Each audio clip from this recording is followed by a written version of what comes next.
తొక్కుడు బాబా, కొట్టుడు బాబా, నిమ్మకాయల బాబా, నీళ్ళ బాబా, డ్యాన్స్ బాబా, దంచుడు బాబా, కొబ్బరికాయల బాబా, ఇట్లా బొచ్చడు మంది ఉన్నారబ్బా. ఎంతో కష్టపడితే కానీ అందరికీ తెలియనోళ్ళు.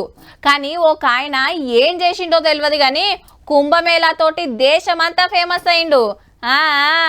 ఐఐటి బాబా వారి గురించే గీ వార్త.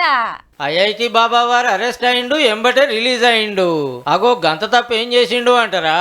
రిమ్మ కోసం కమ్ముగా గంజాయి గుంజిండట. మళ్ళా ఇంకా గమ్మత్ ఏందంటే రాజస్థాన్ లో హోటల్లో బాబా వారు కింద మీద చేస్తాడని ఆయనతో పానం తీసుకునే డేంజర్ ఉందని భక్తులు పోలీసులకు మతలా పంపితే ఊరికొచ్చిండ్రు. మంచిగా మత్తులు ఉన్నాడట. లేపి స్టేషన్ కు పట్టుకొస్తే మోతాదుగానే గుంజిండని తేలి కేసు రాసి ఇడిచిపెట్టిండ్రు.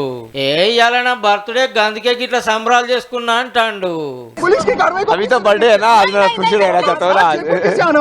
नहीं, आज बर्थडे के लिए खुश रहना चाहते हैं ना। అంటే బర్త్డే నాడు మనం కేక్ కట్ చేసి తింటే ఈ బాబా వారు గంజాయి పీలుస్తాడు అన్నట్టు.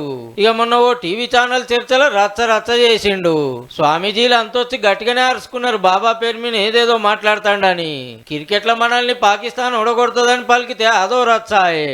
మనోని అసలు పేరు అభయ్ సింగ్.